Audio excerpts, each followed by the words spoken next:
event. It's for you that are signed up. If you have a buddy that shows up later this afternoon, you can't just toss them the keys and say, hey, try it out there on the track. This is for you folks only. You're definitely allowed to have guests here. They can watch from various vantage points, including the grandstands.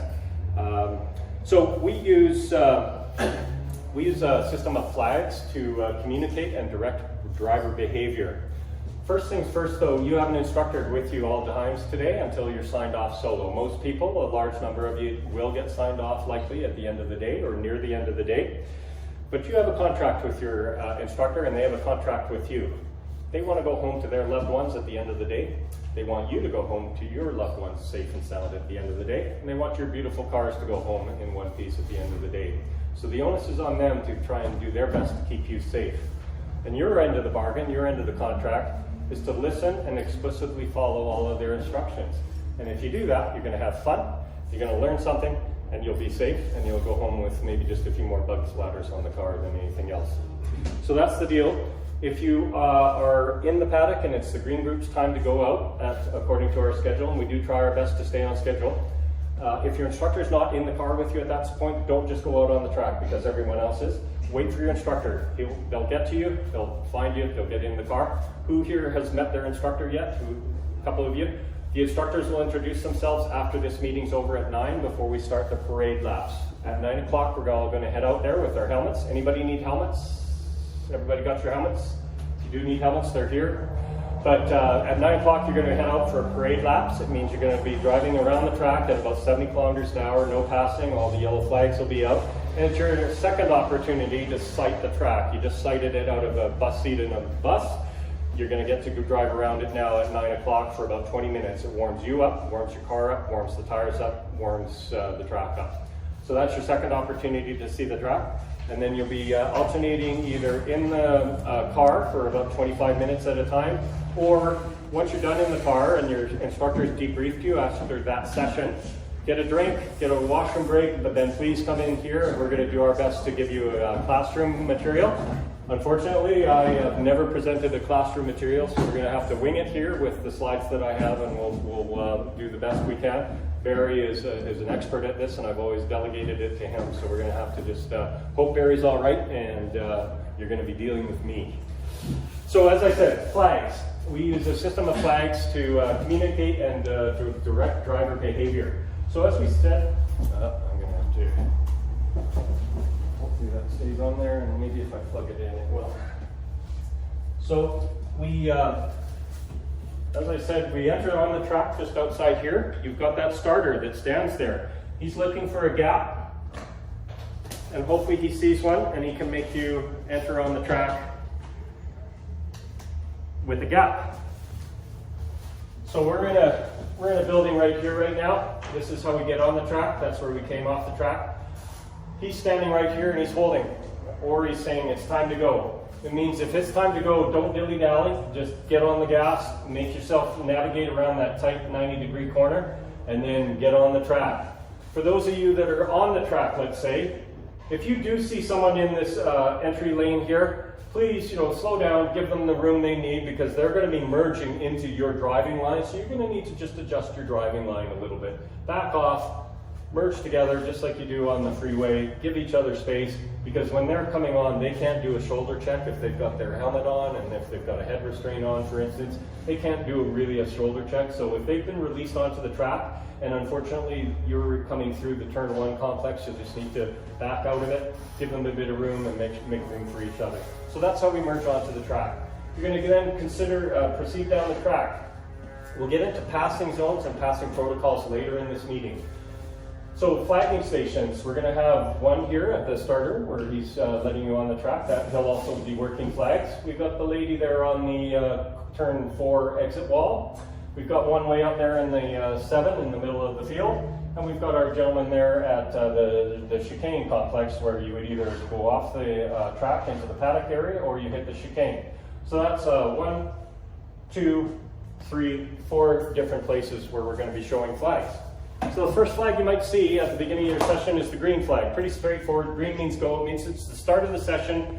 you can get up to speed and pass, and again, we'll get into passing protocols later, but it means the start of the session, they'll probably show it at all stations for 1 lap, and then they'll take it down.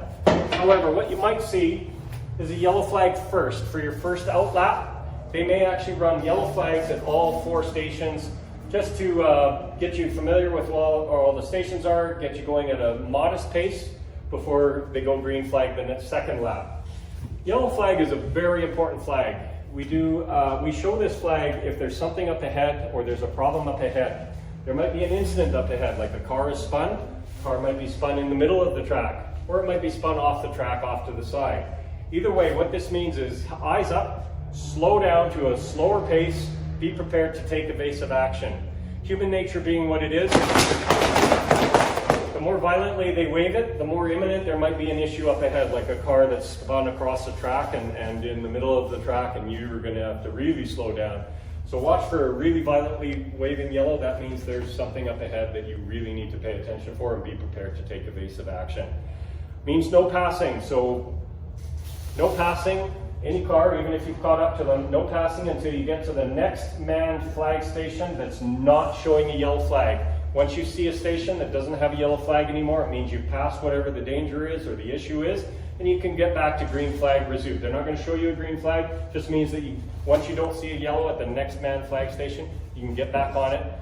If this issue is still there the next lap, you're going to come back to that same sector, that same turn station, and they might be showing the yellow again. It means you have to slow down for that sector, no passing for that sector until you get past whatever's going on, and then you get up to the next manned flag station. Meatball flag, this is a mechanical issue flag. We're going to show it at you as you go by. It means there's something wrong with your car and you need to come into the paddock. So check your mirrors and check your gauges and take a sniff. If you think your car is leaking fluid, if you see smoke or mist or something coming out of the back, or if your gauges are going haywire like you're overheating, please don't continue driving around the track because you might actually be dropping oil or coolant or power steering or something on the track.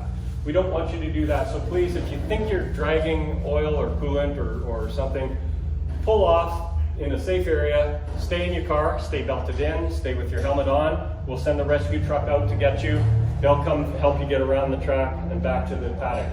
If you think there's something that's not leaking, but you can limp your way back to the paddock, you can drive slowly offline, you can just get people to pass you and make your way back to the paddock, and you can deal with whatever it is. Maybe it's a muffler dragging or something, but if you think you're dropping fluid, please don't soil the track and put oil all down the track. It's very dangerous, and then we have to shut the track down and clean it up, and that takes quite a while. So pull off if you think you're leaking fluid, stay in the car. The only time we get out of the car on a hot track is if you're on fire. Even if you're upside down, if you get stuck, if you've spun off into the gravel and you get mired in the gravel, don't get out and have a look and see if you can dig yourself out, because now you're a soft target. Someone else might spin off in that same spot and they may hit you. So only if you're on fire do you get out of the car and run away from it. Even if you're upside down, stay belted in. The rescue crew will come and get you and help you gently get out of the belts while you're upside down. A word about our rescue crew. We're very lucky to have the Canadian Motorsport Rescue Team here. They are the same professionals that are at the Formula One race in Montreal, the Detroit Grand Prix, and others. We are just very fortunate. They happen to have a phalanx of equipment and manpower here in the Alberta region. So we have them hired at every one of our events. They're in a white truck. They're fully suited in fireproof gear. They have 3 different types of firefighting equipment on board. They have the jaws of life, and sometimes we even have an emergency room doctor as a jump person on board. So if you see them in the white truck, give them a wave, say thanks for being here, and hopefully you don't meet their acquaintance. But they can get out to you very quickly in the event that there's something gone wrong, either with you or your car or something else. So hopefully you don't meet them, but they can get to you very quickly. Next flag you might see then is a change of surface flag. This means there's something wrong with the surface up ahead, and you need to slow right down, eyes up, figure out what it is, and be prepared to take evasive action. It might mean that there's a dead rabbit on the track, or that there's a muffler on the track, or there's coolant or oil or something. So look for a sheen that's on the surface. If that's there, slow right down because you're going to be losing traction very shortly. We're only going to show this at that sector for 1 lap. to everybody. Then we're going to take it down. Doesn't mean the problem's gone away. It doesn't mean the dead rabbit's gone and moved itself out of the way or the oil's gone away. It just means that you all know that in that sector there is a problem, and when you come by the next lap, it will still be there. So you need to learn to figure out what the evasive action you need to take, and then we'll reserve this for any other future ones. Next flag you might see is a white flag. This means a slow-moving vehicle is up ahead on the track, and we'll probably show it in conjunction with the yellow flag. What that means, it might be that meatball car that's dragging the muffler, and they're slowly dragging their way back to the paddock area. So we'll just show this, and it'll follow from turn station to stern station as the car goes around. Or it might be our rescue truck is heading out to tow, somebody that's gotten stuck in the mud or in the gravel or a disabled car. So we'll show this in the yellow flag. It means no passing each other as you follow this flag around. However, you can pass the safety truck. They'll probably be moving pretty quick. They can hustle that truck pretty quick. But if you do come across the safety truck and it's rolling, they'll either wave you by or you can get by them with a bit of common sense. If you see the truck stopped, it means there's bodies out and they're dealing with an issue. You need to really slow down as you pass a stopped safety truck. Give them a very wide berth. Let them do their job. Go by them very slowly. Then get to the next van flag station where you don't see a yellow or a white flag, and then you can continue on until you get back to them. They'll probably be there the next lap. You'll see the yellow flag ahead of time. You'll see the white flag ahead of time. That means slow right down. You know they're stopped now. Slow right down. Give them lots of room. Okay, makes sense? Next flag, black flag. We can use this in two ways. One way is that if we need to clear the track of traffic and we need to bring you into the paddock and we want to bring you in and maybe just have you wait for a few minutes while we maybe collect a dead rabbit off the track, but we'll have time left in the session to send you back out. We'll show black flag at all stations to all cars. And it just means proceed around the track, come to the pit lane, pull up to the starter stand and stop there. We'll deal with whatever's going on and we'll get you back out. So that's one reason why we might show black flag to all cars at all stations. However, if you've been naughty or there's something wrong with your driving and we need to have a chat with you about, we're going to show it and point it at you as you go by, particularly in turn one. It means you need to proceed around the lap, come into the paddock, pull up to the starter stand and have a chat. It might be that you've got a passenger and they're just holding a hand out on the roof. We don't like that, it could be a problem. Or it could be your driving behavior. Maybe you're over driving the car, you're sloppy on your driving characteristics and we need to have a chat with you. So if you see this pointed at you as you go by, give us a little wave. Anytime you see a yellow flag or a white flag or a surface flag or any of these flags, just give the corner worker a thumbs up. It means they know you've seen the flag, especially the black one, and I'll see you around in a lap. So hopefully we don't have to have this conversation with you about what's going on. So let's cover our, in the event that you do have an oopsie. Let's say you have dropped a wheel off, 2 wheels off, 4 wheels off, or you've had a spin, either spin in the middle of the track and you continue, or you spin and you drop all wheels off. You need to come in and have a chat with us anyway. So we shouldn't even need to have to show you the black flag the next lap. You just need to self-report, come in, pull up to the starter stand and say, hey, I lost control of the car in turn 7. I dropped 2 wheels off. We're going to check you out. We're going to make sure your car's safe. If you go off sideways into the gravel or the dirt, sometimes you can get pebbles or rocks actually caught between the tire bead and the wheel rim. So we're going to check your tires out. We don't want to send you back out with a leaking wheel now. And we're going to check underneath the car, make sure your off-track excursion hasn't ripped any bodywork or brake lines or anything off. We're going to have a chat with you. We're going to calm you down. You're going to tell us what you did wrong, what you think you did wrong, and you're going to tell us what you're going to do differently the next time so that you don't do the same mistake. We're like baseball. You get 3 strikes and then you're out. So 3 strikes today. If you've dropped wheels off or spun or had us have to chat with you for 3 times, you're done for the day. You're over driving the car. We are here at Track Junkies. We're all about precision, safe, consistent driving. If you want to hang the tail out like the drifters, you've signed up for the wrong event. That is that. Yeah. So there we go. So that is that's for the Spec D drifting that's here on Thursday night. So he just had a little off, lost traction. So he went off into the grass, He pulled up to the edge of the track. He confirmed that there was no traffic coming, and he was able to get himself back on the track. He'll drive offline because you're going to be bringing gravel and grass and dirt back on, so please drive offline when you have one of those instances. Drive slowly back to the paddock, get people past. He's going to report to the starter stand and say, this is what I did wrong in turn 2 to make that happen, and I won't let it happen again, I'm sorry. We're going to calm him down, we're going to check his wheels and undercarriage, and then he'll be back out on the track. So that's strike 1 for that pilot right there, okay? Hopefully we never see the red flag. There's an incident on the track and we need to scramble rescue right away, and we don't have time to clear the whole track of all the 15 cars. So we're going to show this flag. It does not mean jam on the brakes and come to a dead stop, because the person behind you may not have seen this flag as quickly as you did. So it means check your mirrors, slow down, proceed to the next manned flag station that has a flagger there, pull offline and stop there and wait for their instructions they'll tell you to, okay, head back to the paddock. But this, hopefully we never see this, but it just means we need to stop traffic immediately. But you don't stop immediately. You slow down, check your mirrors, and then pull ahead and come to a stop at a man's flag station up ahead. Last flag of the day, checkered flag. It's the winner's flag. Everybody's a winner today. Everybody's going to see this flag. And what it means is it's the end of your it's the end of your session. You've got 25-minute long sessions. So you're going to see it at first at start finish here, and then throughout maybe a couple of the other corner stations. And it now means you've got a 3/4 of a lap to do a cool down lap until you get to that.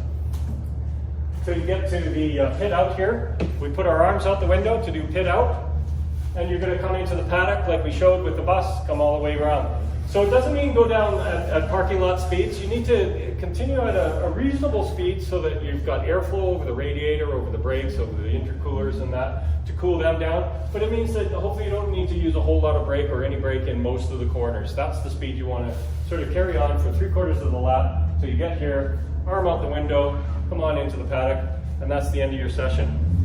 So that's the deal with flags. Now there's one last flag, and this is our information flag that there's a faster car behind you. So now we're going to get to how we handle faster traffic that's come up behind you. So if you're in a 600 horsepower Corvette and lap by lap you think you're faster than everyone else, but funnily enough all of a sudden a 100 horsepower Miata is behind you. It means lap over lap, turn by turn, the Miata is a faster lapping car than you. Even though you can blister down the straightaway and lose them, they catch up to you in the corner. So if that Miata or any car was not in your mirror before, but it is now, it means they are faster, and you need to let them by so that they continue at their pace and you can continue at your comfortable pace. So as I pointed out on the bus, we've got 4 passing zones. We got this front straightaway here. The slower car that's asking someone to point them by stays on the driving line. Don't think you're being courteous by darting off the line and saying, oh, okay, you guys can go over there, because we're not used to cars that are darting offline. So the slower car, you stay on the driving line and you point the car on the side off the driving line. It's up to the passing car then, once they've been given an acknowledgement, that they can pull off the line, go offline, pull out, and pass. We do point bys or signal lights. So if you want to use your left signal to point someone by on the left, the arm is the same as the light. The light is the same as an arm. It's not like on the highway where you put the left signal on and then you start moving the car to the left. You stay where you plan to stay, and you either point them on the left or you put the left signal on. Or you point them by on the right with the arm over the roof, or you put the right signal on. And don't just stick a finger out the mirror like this, out the window like this. Put the whole arm out, because this little finger will get lost in the mirror that's in front of it. You need to point them by. If you got multiple cars on some of these longer straightaways, you can just keep pointing them by. 1 car, 2 car, 3 car, 1 car, 2 car, 3 car, or leave that signal light on, and it tells you that other people can get past you if there's a conga line of 1 or 2 or 3 cars behind you. So as I said, between 2 and 3, there's a passing zone. You're driving on the left, you point by, or signal on the right. We don't do a passing zone here because you're crossing over. But we do pass from 4 to 5, driving lines on the right, so that's a left out the window or a left signal. 6 to 7, cars on the left, you either point over the roof or right-hand signal. This is a really short zone. You may not be comfortable getting a point by or taking a point by there, but if you can, point the by over on the right, and let them through. And then the main straightaway here, the same thing, cars on the left, you point them by on the right or the right-hand signal, you can get lots of cars by here. So again, if they do not give you an acknowledgement, a point by or a signal light, it means they are not prepared to have a car come past them. They're overwhelmed in the cockpit, so we do not pass. Even in the advanced groups, you're not allowed to pass a car unless you get a point by acknowledgement. If you get stuck behind someone who's super overwhelmed and they're turning after straight, they're not letting you by, just pull into the paddock then, pull up to the starter stand, give them the gap sign, and he'll know that you've come in to make a gap. By that time, the conga line, the slow person that's not letting anybody by, will be on the other end of the track and you'll be back to your own space. We'll also help you out with this flag at certain stations. We'll show this, and it's just a reminder that, hey, there's a car, in the distance, but it's gaining on you. Start watching your mirrors up ahead. Or they'll show it and say, hey, there's a car behind you. So this is an information flag. It doesn't mean that you're demanded to do something, but it's a reminder, hey, check your mirrors. So the novices, we don't do passing in the corners. Intermediates and advanced, we allow passing in the corners, but to keep it simple and safe for now, for the novices, at least in the morning, we're just going to do passing on the straightaways only. So we've covered if you go off, if you have a spin. In a spin, we have a saying, both feet in. If you've lost control of the car and you know it's starting to rotate on you, you need to jam on the brake pedal and dump the clutch, or if you've got paddle shifts and figure out what it takes to put your car in neutral. The idea of locking down the brakes is it keeps the car spinning in a fairly tight radius. And the other more important thing though is at the end of its spin, as it starts to stop spinning, if you haven't locked down the brakes and you come to a stop of spinning and then you start rolling backwards or forwards across the track, that's super scary for the traffic behind you. They've witnessed you spin and they're hoping that you're going to stay in that one spot because you've locked your brakes down. But if you haven't locked your brakes and then you finish the spin and then you just roll across the track, you're rolling possibly into their exit strategy. So in a spin, both feet in, lock the brakes, lock it down. So we've covered passing. Anybody unclear on passing? Slow car stays on the driving line, directs the traffic behind to go. And also, if you're in that 600 horsepower Corvette, don't drag race down the straightaway. You're going to need to back out of the throttle. You don't need to touch the brakes. Nobody's expecting a brake light on a straightaway. But breathe out of the throttle. Let that little Miata get past you on the straightaway. By the next corner or two, they're going to be way ahead of you, and you can get back to roaring around on the straightaways. But please don't drag race them down the straightaway. Lift off a little bit, let them by, let them get ahead of you inside those passing cones that we've lined the track with. So that's passing, that's getting off the track. Today is going to be a warm day. This discipline requires your brain to have a lot of fluids and hydration. Even though it doesn't feel physically demanding, the adrenaline running through your corpus callosum and that is sucking the moisture out of you, even though you're not breathing heavy. So make sure you hydrate yourself today. There is time in the schedule after you've gotten done your session in the car and they've debriefed you. Grab a bottle of water, grab a bathroom break if you need to, and then get back in the classroom here for we'll hopefully have some information for you to provide on the technical side of driving. One last note, we have an open wheel formula car here today, which we often do. This fellow has just bought this car and he's never driven it before on a racetrack in his life. So we're going to have him start in your run group today because he's going to be taking it slow, just figuring out this monster. And so your instructor is going to be watching mirrors for you and they're going to be helping you out. He may or may not be going faster than you. He may be going slow this morning, just trying to figure out how to steer and turn this thing because he's got a whole lot going on with mechanical grip and aero grip. And at slow speeds, he will have no aero grip. He'll be relying on just the tires, and it's going to really suck for him around the corners until he gets up to speed and he starts allowing the wings to push the car down and grip him around the corners. So he's going to be joining you in that class in your sessions to start with. So watch your mirrors. If he does get you caught up to you, he has to wait just like everyone else until a straightaway. Then you can point him by, give him lots of room, or if you come up on him and he's actually going slower than you and he points you by, now he may not be able to get his whole arm out the cockpit. So watch for, he may only get a finger out. Not that finger, the other finger. Okay? So watch for him, he may only be able to get a hand out of these cockpits because they literally kind of shoehorn you in, and then there's not really, you can't just get your arm out. You're driving like this. So watch for his signals, make him aware that you're there, and be aware of him if he's there, and give him lots of a wide berth, and cut him some slack. He's just learning this beast today. So that's it. Any questions? Go ahead. Just a general question. Yeah, sure. How did you found track junkies? What's the origin of this? So I've been to probably 1,000 track days all over North America, from New York to Texas to Washington to California and Arizona. We've seen some really well-run track days like ours.